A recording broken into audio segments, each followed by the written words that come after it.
आकाशवाणी दिल्ली से प्रस्तुत है कार्यक्रम स्वास्थ्य पत्रिका हमारी सेहत। स्वास्थ्य पत्रिका हमारी सेहत के आज के अंक में आप सभी का स्वागत और अभिनंदन। स्वीकार करिए शालिनी मित्तल का नमस्कार। श्रोताओं, फिजियोथेरेपी खेल चोटों के पुनर्वास में महत्वपूर्ण भूमिका निभाती है। आइए बात करते हैं डॉक्टर आशु गुप्ता से, जो विस्तृत जानकारी दे रहे हैं। विषय है स्पोर्ट्स इंजरीज एंड फिजियोथेरेपी। आपसे बात कर रही हैं शालिनी मित्तल। स्पोर्ट्स इंजरी का मतलब है एक्सरसाइज या स्पोर्ट्स के दौरान लगने वाली चोटें। ये चोटें ज्यादातर कुछ आघात और मांसपेशियों या जोड़ों के अति प्रयोग के कारण हो सकती हैं। खेलों के दौरान लगने वाली चोटों के उपचार में भौतिक चिकित्सा की भूमिका, इस विषय पर बातचीत करने के लिए आज हमारे साथ स्टूडियो में हैं डॉक्टर आशु गुप्ता। आप सफदरजंग हॉस्पिटल के स्पोर्ट्स इंजरी सेंटर के भौतिक चिकित्सा यानी फिजियोथेरेपी डिपार्टमेंट के विभागाध्यक्ष हैं और आपको इस क्षेत्र में कार्य करते हुए 25 सालों से भी ज्यादा का एक्सपीरियंस है। डॉक्टर साहब, बहुत बहुत स्वागत है आकाशवाणी के स्टूडियो में। नमस्कार मैडम, धन्यवाद। डॉक्टर साहब, जैसा मैंने अभी आपके इंट्रोडक्शन में बताया, हमारे श्रोता जरूर बहुत कुछ आपसे जानना चाहेंगे आज हमारी इस बातचीत के माध्यम से। तो सबसे पहले स्पोर्ट्स इंजरी सेंटर, जो कि यूनिक सेंटर है इंडिया में, इसके बारे में हमारे श्रोताओं को थोड़ा सा बताएं। क्या क्या डिपार्टमेंट्स हैं और किस लिए इसको बनाया गया? जी मैडम, स्पोर्ट्स इंजरी सेंटर का जो जन्म हम कहें या जो इसकी सोच जो है, आज से करीब 17-18 साल पहले वहाँ पे डॉक्टर दीपक चौधरी, जो स्पोर्ट्स इंजरी सेंटर के उस टाइम पर पहले विभागाध्यक्ष बने थे, उन्होंने इसके बारे में सोचा।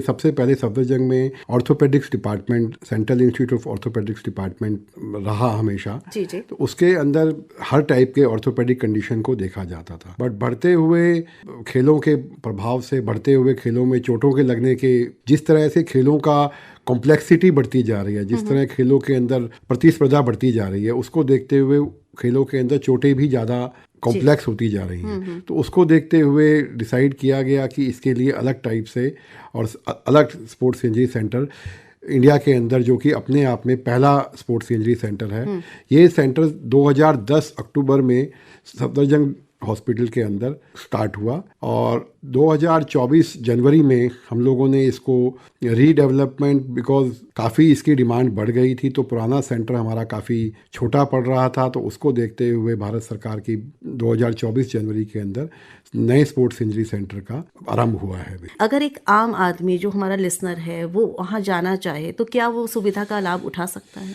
तो मैडम, दो चीज़ें हैं इसके अंदर की। एक तो हमारा स्पोर्ट्स इंजरी सेंटर में हम लोग प्राथमिकता देते हैं जो कि हमारे खिलाड़ी हैं। खिलाड़ी हम इंडिया के अंदर दुर्भाग्य से हम सिर्फ उनको मानते हैं जो कि हम लोग टीवी पे देख रहे हैं, जो कि काफ़ी जिन्होंने कोई मेडल लिए हैं या जो क्रिकेट खेल रहे हैं। लेकिन अगर हम इसकी डेप्थ में जाएंगे, अगर हम इसकी गहराई में जाएंगे, तो हमें ये देखेंगे कि अगर हमारे यहाँ 100 खिलाड़ी पार्टिसिपेट कर रहे हैं तो उसमें से 1 या 2 ही आगे बढ़ पाते हैं।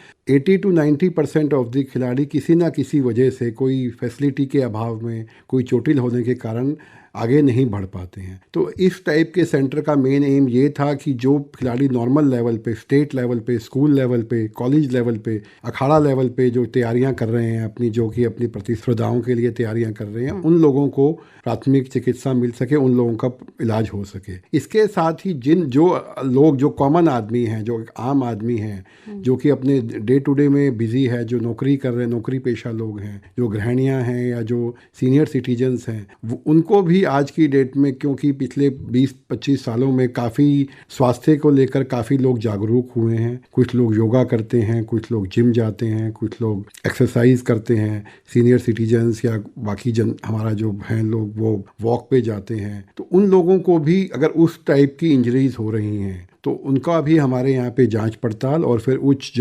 जानकारी के साथ चिकित्सा की सुविधाएं उपलब्ध हैं। आज का जो विषय है उसमें खास तौर पर स्पोर्ट्स इंजरी और फिजियोथेरेपी क्या उसमें रोल अदा करता है, इस पर हम बातचीत आपसे करना चाहेंगे। तो ये बताइए कि ये स्पोर्ट इंजरीज जो होती हैं वो कौन कौन सी होती हैं? क्या ये अलग अलग प्रकार की होती हैं? जी मैडम, अगर हम स्पोर्ट्स इंजरी स्टार्ट करें तो स्पोर्ट्स इंजरी बॉडी में कहीं पर भी हो सकती है। स्पोर्ट्स इंजरी का जो स्टार्टिंग है, अगर हम बात करें, जो मोस्ट कॉमन स्पोर्ट्स इंजरीज हैं, कंधे में खिंचाव आना, जैसे कि हमारे फास्ट बॉलर्स में हम देखते हैं नॉर्मली भागते भागते जब वो बॉलिंग कर रहे हैं तो एकदम वो रुक जाते हैं कि कंधे में खिंचाव आना। टेनिस एल्बो एक बहुत कॉमन स्पोर्ट्स इंजरी प्रॉब्लम है जो कि इनिशियली हम लोग टेनिस प्लेयर्स में देखते थे, बट आज की डेट में बिकॉज मोबाइल के यूज़ से, बिकॉज हम लोगों का जो रहन सहन का तरीका है, हम लोगों की जो, उसकी वजह से भी कई बार टेनिस एल्बो का प्रॉब्लम है। उसके बाद रिस्ट की मूवमेंट है हमारी हथेली पे, उंगलियों में, अगेन मोबाइल पे, कंप्यूटर में काम करने के बाद उसमें भी कई बार खिंचाव आ जाता है, दर्द होने की शिकायत रहती है। अगर हम और बात करें कमर में दर्द में, अगर हम बात करें कमर की दर्द की प्रॉब्लम आज की डेट में अगर हम एक फैमिली में 5 आदमी हैं तो 3 आदमियों को रहती है। तो वो भी, और उसमें अगर आप स्पोर्ट्स पर्सन हैं तो आपकी उसमें टेंडेंसी ज़्यादा बढ़ जाती है, क्योंकि कमर के ऊपर जब हम झुकते हैं, हम कोई स्पोर्ट्स खेलते हैं तो सबसे ज़्यादा जो प्रभाव है वो कमर पे आता है। तो कमर की दर्द के भी, जो हमारे फास्ट बॉलर्स हैं उनको कमर में खिंचाव आ जाता है, जो हमारे फुटबॉल प्लेयर्स हैं, रग्बी प्लेयर्स हैं, जो वेट लिफ्टर्स हैं, जब वो वेट लिफ्टिंग करते हैं तो बहुत बार ये देखा गया है कि अगर प्रॉपर ट्रेनिंग या प्रॉपर फैसिलिटी नहीं है तो उसमें भी आपको डिस्क की प्रॉब्लम, आपको मांसपेशियाँ खिंच जाना। उसके बाद हमारा घुटने की दिक्कत है, पंजे में मोच आना, जो कि हमारे फुटबॉल प्लेयर्स हैं, और भी कई प्रकार की हमारी प्रॉब्लम्स ऐसी हैं। शिन स्प्लिंट्स हैं, आज की टाइम में हम लोग बहुत देखते हैं, बहुत सारे लोग जो हैं आज के जॉगिंग कर रहे हैं, आज की मैराथन्स कर रहे हैं, तो they do come up, cyclist हैं, they do come up with shin splints, कि आपके काफ में दर्द होना, घुटने के नीचे खिंचाव रहना। इसकी जो वो रेंज है बहुत ज़्यादा है, बट ये मैंने आपको कुछ कॉमन जी काफ़ी अच्छे से, काफ़ी विस्तार से आपने बताया। तो क्या मुख्य कारण क्या होता है इन चोटों का? इसमें जो मुख्य कारण, जो मैं अपने 15 साल स्पोर्ट्स इंजरी में और वैसे 25 साल के एक्सपीरियंस से मैं ये बता सकता हूँ कि जानकारी का अभाव होना। कि नॉर्मली हम लोगों को जब पेन होता है तो हम लोग उसको इग्नोर करते हैं। इग्नोर हम उसको जब तक करते हैं जब तक वो हमारे काम में, हमारे स्पोर्ट्स में, हमारी एक्टिविटी में दिक्कत ना करने लगे। अगर वो चोट शुरू में 10%, 20% है तो कई बार वो 50-60% भी हो जाती है, और कई बार वो इतना खराब हो जाता है कि उसके लिए सर्जरी का जरूरत पड़ता है। सबसे पहला काम है जानकारी का अभाव। दूसरा, इसमें एक मेन बड़ा रीज़न है कि हम लोगों का ट्रेनिंग प्रॉपर नहीं है। हम लोगों को किस तरह से, कैसे, कितना, अगर हम क्रिकेट खेलते हैं कि बैट का क्या वेट होना चाहिए, टेनिस खेलते हैं रैकेट में क्या ग्रिप होनी चाहिए, इस तरह से बहुत छोटी छोटी चीज़ें हैं जो बहुत मैटर करती हैं कि आप की और ये छोटी छोटी चीज़ें बाद में एक बड़े प्रॉब्लम के साथ हमें दिक्कत करती हैं। जी। जैसे कोई भी आपने बताया कि योग कर रहे हैं या जिम कर रहे हैं तो वो गाइडेंस में नहीं किया, पोस्चर सही नहीं हुआ, कोई योग का आसन अटेम्प्ट किया, वो सही तरह से नहीं किया। मैडम, एक बहुत कॉमन सेइंग है that one shoes doesn't fit all. Yes. तो हम लोगों का ये मानना है कि योगा बहुत अच्छा है, सबको करना चाहिए, बट क्या नहीं करना है, मैं दोबारा बोलना चाहूँगा, क्या नहीं करना है वो बहुत ज़रूरी है सबके लिए जानना। योगा में हम कई बार हम टीवी में देखकर, ऑनलाइन देखकर, या हम लोग ग्रुप में बैठकर हम लोग सब कोशिश करते हैं कि सामने वाला कर सकता है तो हम क्यों नहीं कर सकते। उसमें उम्र का है, आपका जेंडर है, आपका वेट है, आपकी बॉडी की फ्लेक्सिबिलिटी है। सामने वाला हो सकता है 5 साल से कर रहा हो, आपको 5 दिन हुए हों, तो लोग बोलते हैं वो भी कर रहा है तो मैं भी, ऐसा नहीं होता है। तो प्रॉपर एग्जामिनेशन, प्रॉपर, आपने एक चीज़ मैं और हमेशा बोलता हूँ अपने पेशेंट्स को कि one should listen to their body. हमारी बॉडी हमेशा हमें कहती है कि हम नहीं कर सकते या हमें रुकना चाहिए। एंड स्पेशली मेट्रोज़ के अंदर एक और प्रॉब्लम है क्रैश कोर्स का। हम लोग सोचते हैं कि 15 दिन योगा करेंगे, 15 दिन अगर योगा करेंगे तो हमारा वेट कम हो जाएगा, हमारा बॉडी फ्लेक्सिबिलिटी हो जाएगी। ऐसा नहीं होता है। There is no shortcut for fitness, there is no shortcut for back pain और एनी अदर इंजरी। और दूसरा, हमारे यहाँ पर एक और भी प्रॉब्लम है जो मैंने कई बार देखा है कि हम लोग क्वैक्स पे बहुत जल्दी बिलीव करते हैं। तो लोग बोलते हैं कि उसके पास गए थे, उसने ठीक, तो उससे हमारी प्रॉब्लम दोबारा, अगर वो छोटी प्रॉब्लम है तो वो कई बार बहुत बड़ी प्रॉब्लम के रूप में निकल कर आती है। जी बिल्कुल सही आपने बातें जो इंगित की हैं। ये बताइए डॉक्टर साहब कि बहुत खेल, जैसा आपने शुरू में कहा था कि बहुत खेल को बहुत बढ़ावा भी मिल रहा है और बहुत कॉम्प्लेक्स भी हो गया है खेल। अब सिर्फ एक सिंपल गेम नहीं रहा है, प्रतिस्पर्धा भी इन्वॉल्व है और बहुत सारी और चीज़ें भी इसमें इन्वॉल्व है। तो जब राष्ट्रीय अंतर्राष्ट्रीय स्तर पर हमारा कोई खिलाड़ी जाता है और खेलता है तो ऑब्वियसली उसमें बहुत सारी चीज़ों की आवश्यकता होती है, physical fitness and mental fitness both. तो वहाँ पर फिजियोथेरेपिस्ट, जैसे आजकल हम सुनते हैं कि हर प्लेयर जो सीनियर प्लेयर है उसके साथ उसका फिजियोथेरेपिस्ट भी ज़रूर जाता है। तो इसकी एक तो मैं ये जानना चाहूँगी इसकी आवश्यकता क्यों है कि वो फिजियोथेरेपिस्ट उसके साथ जाए, और दूसरा उसका रोल क्या रहता है? मैडम देखिए, अगर हम लोग नॉर्मली, जैसे मैंने पहले बोला, नॉर्मली हम लोग एंड रिजल्ट पे देखते हैं कि कोई टीम जीती, कोई प्लेयर जीता या नहीं जीता। बट अगर हम उसकी डेप्थ में जाएंगे तो ट्रेनिंग स्टार्ट उसी दिन से हो जाती है जिस दिन से पहला मैच या पहली इनिंग या पहला टूर्नामेंट ख़त्म होता है। अगर अब हमारा मैच 1 साल के बाद है तो हम लोगों को ट्रेनिंग 365 दिन पहले ही स्टार्ट करनी पड़ती है, और what we see on the final day that is the outcome of it. तो उसमें पेशेंट की मानसिक हालत, पेशेंट का फिजिकल फिटनेस, पेशेंट के time to time testing, patient का टाइम टू टाइम ट्रेनिंग, अगर उसमें किसी पर्टिकुलर मसल में उसकी कोई पर्टिकुलर वीकनेस है तो उसको हम लोग 2 या 4 या 6 दिन में नहीं ठीक कर सकते हैं। उसके लिए हमें उसको 6 से 8 हफ्ते, कई बार 3-3 महीने तक हमें उसको ट्रेनिंग देना पड़ता है। तो एक फिजियोथेरेपिस्ट का रोल, बिकॉज अगर हम एक पेशेंट, एक खिलाड़ी के साथ टाइम स्पेंड करेंगे तभी हमें उसकी जानकारी हो पाएगी कि ये कहाँ पर लैक्यूने हैं, कहाँ पर इसको दिक्कत हो रही है और इसकी रेमेडी क्या है। तो उसमें बहुत टाइम लगता है उसके अंदर, और साइमल्टेनियसली हमें उसके साथ में उसका मेंटल लेवल, बिकॉज किसी खिलाड़ी का, काफ़ी सारे खिलाड़ियों का जो फ्यूचर है वो उनके फिटनेस पे, उनके उस पे निर्भर करता है एक्चुअली। तो कई बारी वो अपनी चोटों को छुपाते हैं, कई बार वो सामने वाले उसको जानकारी नहीं देते हैं। तो इस कारण से उनको वहाँ पर गाइडेंस मिलना, उनको वहाँ पर प्रॉपर ट्रेनिंग मिलना वो बहुत ही आवश्यक है। जब फिजियोथेरेपिस्ट साथ में रहता है, किस तरह से क्या क्या चीज़ें, क्या टेक्निक्स यूज़ की जाती हैं? जी, तो खिलाड़ियों का जैसे मैंने बताया कि हम उनको पहले स्ट्रेचिंग करते हैं, उनको पहले टोनिंग है, उसके बाद उनको फ्लेक्सिबिलिटी, अभी कुछ सालों में हमारे यहाँ पे physical and mental flexibility and physical and mental training simultaneously पर बहुत प्रभाव दिया जा रहा है। जो हमारी, अगर हम क्रिकेट में देखें, टेनिस में देखें या ओलंपिक्स में देखें, तो हमारे जो हैं उनकी बॉडी लैंग्वेज को अगर हम देखेंगे तो 15-20 साल पहले शायद वो बॉडी लैंग्वेज नहीं थी। सो एक बहुत पुरानी सेइंग है, healthy mind in a healthy body. So these 2 things go simultaneously. और उसमें हम लोगों का एज ए फिजियोथेरेपिस्ट ये भी रोल रहता है कि क्या वो गलत तो नहीं कर रहे हैं, बिकॉज सही और गलत में बहुत कम फ़र्क है अगर हम उस लेवल के प्लेयर्स की बात करते हैं। तो अगर हम उनके साथ टाइम स्पेंड कर रहे हैं, हमें उनका पता है कि इनको ये प्रॉब्लम है, या अगर इनको ये बैटिंग में प्रॉब्लम आ रही है, या अगर भागने में इनको ये लगा है। क्योंकि अगर एक और भी बहुत अच्छी एक जो चीज़ है, अगर कोई प्लेयर चोटिल हुआ है और उनके साथ अगर फिजियोथेरेपिस्ट हैं ऑन फील्ड, तो हम जो उनकी चोट है, जो उनकी प्रॉब्लम है, हम उसको 80% तक कम कर सकते हैं। अगर वो प्रॉब्लम 1 या 2 या 3 दिन पुरानी हो जाती है तो उसके बाद उसको ठीक होने में उतना ही ज़्यादा टाइम लगता है, जो कि एक हाई लेवल का प्लेयर शायद अफोर्ड नहीं कर सकता। तो इसलिए एक फिजियोथेरेपिस्ट का, प्रोफेशनल स्पोर्ट्स फिजियोथेरेपिस्ट का एक होना ऑन फील्ड बहुत ही ज़्यादा आवश्यक है। अभी आप बता रहे थे कि फिजिकल फिटनेस के साथ साथ मेंटल फिटनेस पे भी कार्य किया जाता है, तो क्या स्पोर्ट्स इंजरी सेंटर में आप इस पर भी ध्यान देते हैं? मैडम, स्पोर्ट्स इंजरी सेंटर में we have a sports psychologist. तो उसमें क्योंकि खिलाड़ी की जो मानसिक स्थिति है उसके बारे में जानकारी करना, हमारे पास कई अखाड़े से पहलवान आते हैं, को लगता है कि अगर हमें नी में, घुटने में कोई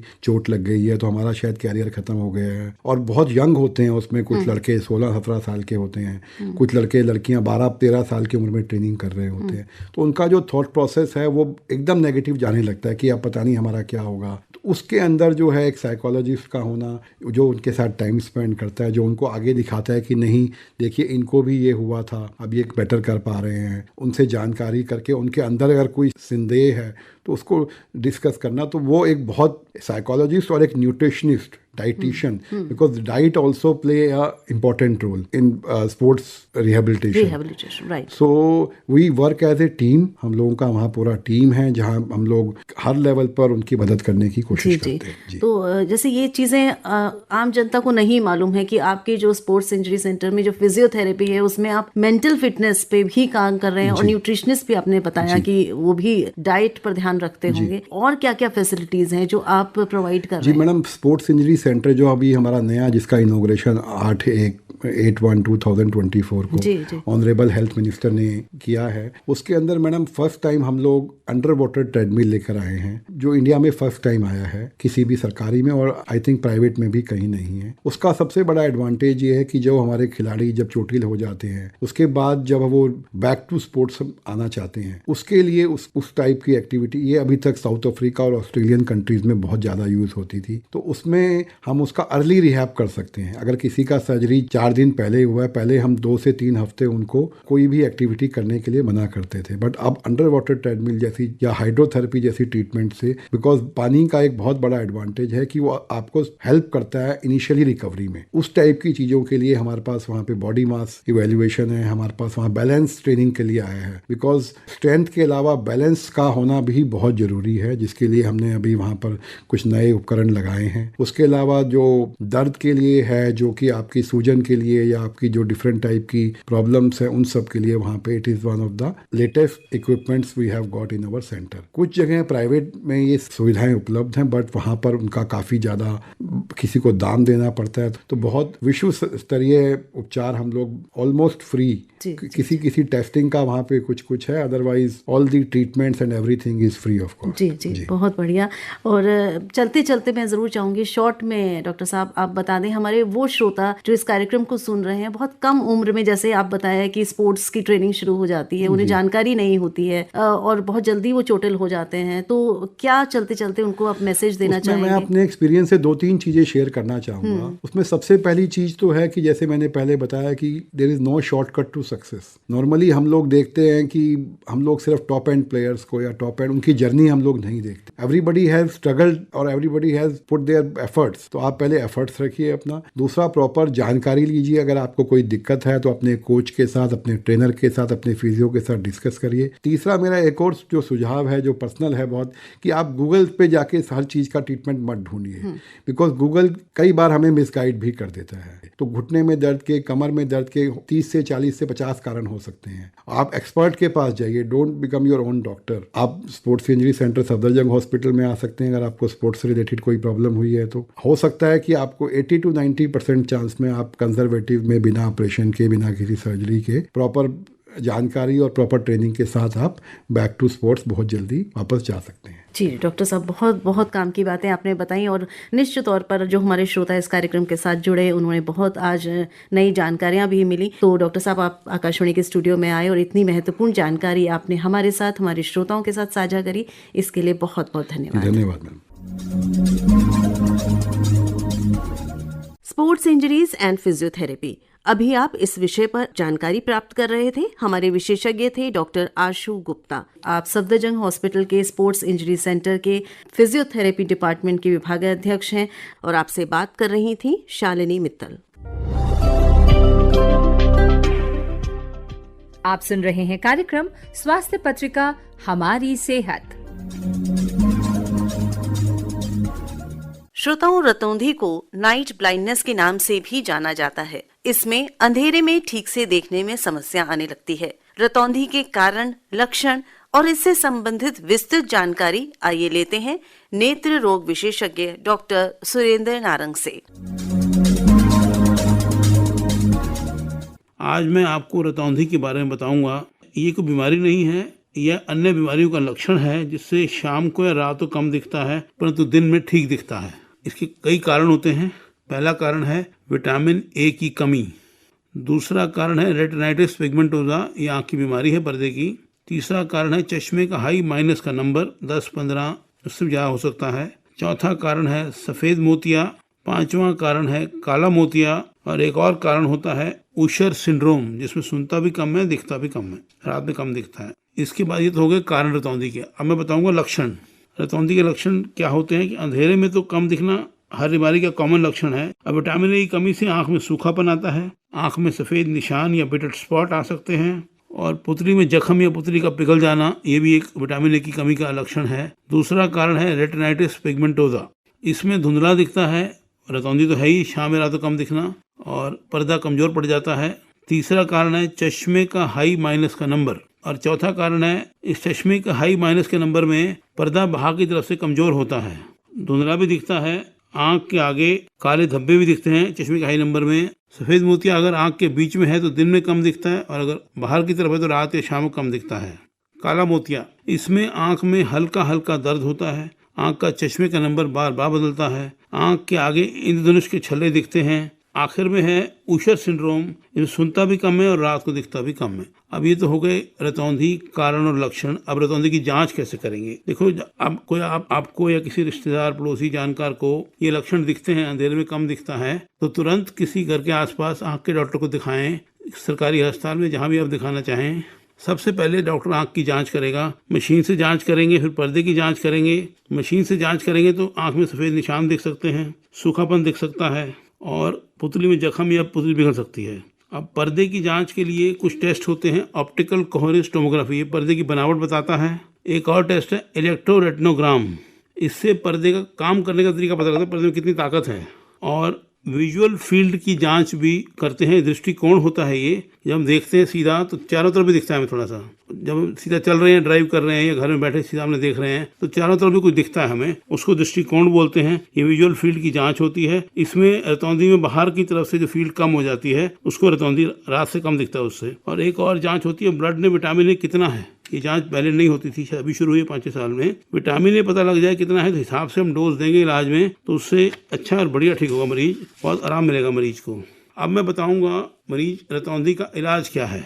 विटामिन ए की कमी तो हर जो 6 कारण हर एक में देनी पड़ेगी। पर्दे के जो बाहर जो रॉड के सेल होते हैं, रॉड कोशिकाएं होती हैं, उनकी ताकत के लिए विटामिन ए ही देना पड़ता है। अगर ज़्यादा तकलीफ है तो इंजेक्शन दिए जाएंगे, हाई डोज की गोलियां दी जाएंगी और दवाई पिलाई भी जाएगी। और हल्की तकलीफ है तो पिलाने की दवाई हल्की गोली से भी गुजारा चल जाएगा। ये तो है कॉमन इलाज, हर रतौंधी में देना पड़ेगा हमें, पर्दा कमजोर है तो। चश्मे का हाई नंबर माइनस का हाई नंबर होता है। इसमें इलाज के लिए एक तो होता है पतला चश्मा बनता है, चश्मे का हाई नंबर माइनस में मोटा चश्मा बनता है। बाहर से मोटा होता है, अंदर से पतला होता है। तो इसमें हाई इंडेक्स ग्लास बनता है, पतला ग्लास, इसमें ज्यादा 15 नंबर भी पतले ग्लास में आ जाएगा। और साइड में प्रिज्म ग्लास लगा के और रतौंधी में आराम मिल सकता है, रतौंधी थोड़ा अंधेरे में अच्छा दिख सकता है। और अगर सफ़ेद मोतिया कम हो तो दवाई और चश्मे से ठीक हो जाता है, कुछ एंटीऑक्सीडेंट दवाइयाँ आती हैं उससे ठीक हो जाता है। और ज़्यादा हो तो ऑपरेशन करके भी रतौंधी ठीक हो जाएगी। सफ़ेद मोतिया जब ठीक हो जाएगा तो रतौंधी उसके वो ढक देता है पर्दे को, पर्दे में नुक्स नहीं होता, तो उससे रतौंधी ठीक हो जाएगी इलाज के बाद। अब जैसे काला मोतिया है, काला मोतिया ये बड़ी खतरनाक बीमारी है, इसमें ज़्यादा नुक्स होता है। इसकी दवाइयाँ बहुत अच्छी आ गई पिछले कुछ सालों में। दवाई देने से अगर मरीज रेगुलर दवाई खाएगा और जैसे खाना जरूरी है दवाई उतनी ही जरूरी है, तो उससे रतौंधी नहीं आएगी तो ठीक हो जाएगी। इसमें पर्दा कमजोर तो पड़ता है पर अच्छे इलाज से और प्रेशर कंट्रोल से। कुछ दवाइयाँ ऑप्टिक तंत्रिका को बचाने वाली होती है, पर्दे को स्ट्रॉन्ग बनाने में देने से B12 एंटीऑक्सीडेंट, ये रतौंधी नहीं होगी या देर से आएगी तो ठीक हो जाएगी। अगला है रेटिनाइटिस पिगमेंटोसा। इसमें पर्दा बहुत घिर जाता है, वही शानगत बीमारी है, बच्चों में, बड़ों में, बुजुर्गों में किसी में हो सकती है। पूरे खानदान में किसी को ना, फिर भी बच्चे को होती है। जीन ऐसे होते हैं कि ये अंदर अंदर रहते हैं, किसी एक बच्चे में सामने आ सकते हैं। तो जरूरी नहीं कि पूरे खानदान सबको, किसी को भी ना हो, परंतु ये एक बच्चे को हो सकती है। उसका इलाज विटामिन ए की इंजेक्शन या कैप्सूल, इसमें इंजेक्शन लगाने पड़ेगा, ज़्यादा तकलीफ है। एंटीऑक्सीडेंट दवाइयाँ भी होती हैं और धूप में काला चश्मा लगाने से पर्दे में ताकत आती है। धूप में कुछ किरणें होती हैं, अल्ट्रावायलेट किरणें ABC, उससे क्या होता है कि पर्दा कमजोर पड़ता है, मोतिया बनता है, पुतली कमजोर पड़ती है, झिल्ली कमजोर पड़ती है। तो काला चश्मा लगाएंगे तो आंख में ताकत रहेगी। आखिर में उशर सिंड्रोम, इसे सुनने का इलाज तो करना ही है। आंख का इलाज विटामिन ए देना है। पर्दे की ताकत के लिए वही इलाज जो रेटिनाइटिस पिगमेंटोसा के हैं वही करने पड़ेंगे। ये तो हो गया इलाज। अब है इलाज के आधुनिक तरीके। सबसे पहले एक बताऊंगा, एक लेटेस्ट तरीका आया है दुनिया में, भारत में भी नहीं है, लक्सटर्ना जीन थेरेपी। इसमें कुछ जीन आंख के पर्दे में लगा दिए जाते हैं, लक्सटर्ना जीन्स, उससे पर्दे में ताकत आती है और रतौंधी के मरीज को कुछ अच्छा दिखना शुरू हो जाता है। ये लेटेस्ट टेक्निक है। उसके बाद स्टेम सेल थेरेपी, ये भारत में होती है और इससे भी कई स्टेम सेल पर्दे में लगाते हैं तो पर्दे की ताकत बढ़ती है और उससे देखना ठीक हो जाता है। और तीसरा आधुनिक इलाज है, जैसे कहते हैं ना कि दिखना बिल्कुल बंद हो जाए, तो उसमें होता है कि बायोनिक आई, इलेक्ट्रॉनिक आई होती है, वो लगाते हैं। उसमें चश्मा पहनाते हैं, उसमें वीडियो कैमरा लगा देते हैं और आंख के अंदर पर्दे में एक चिप लगा देते हैं। उस चिप को लगाने से कैमरे से जो हम देखते हैं वो चिप तक जाता है, ब्रेन तक पहुंच के इंसान थोड़ा बहुत देख लेता है। घर में थोड़ा आश्रित होना कम हो जाता है औरों पे। अब रतौंधी में क्या है कि अंत में मरीज को सिर्फ पाइप विजन दिखती है, पाइप विजन। अब मैं बताता हूँ रतौंधी से बचाव के तरीके। देखो, पौष्टिक आहार तो बचपन से शुरू कर देना चाहिए। पौष्टिक आहार ओवरऑल बहुत अच्छा है, हर इंसान को लेना चाहिए। जैसे सारी अनाज, दाल, फल, सब्जियां वैरायटी बना के लेनी चाहिए। पर कुछ सब्जियां ऐसी जिनमें विटामिन ए ज़्यादा होता है, जैसे हरे पत्तेदार सब्जियां, जैसे पालक, सरसों, मेथी, बथुआ, चौलाई, मूली के पत्ते। पीले फल जैसे सीताफल, अमरूद, पपीता, पीली शिमला मिर्च, गाजर, इन सब में विटामिन ए होता है, तो इससे पर्दे में ताकत आती है। तो ये बच्चे बचपन से ही डाइट शुरू हो जाए, फास्ट फूड थोड़ा कम खाएं, बच्चे डाइट लें तो आंखें स्वस्थ रहेंगी, लंबे समय तक आँख की बीमारियाँ नहीं होगी, पर्दा भी स्ट्रांग रहेगा। एक और बात है कि हमारे देश का एक प्रोग्राम है, राष्ट्रीय टीकाकरण प्रोग्राम।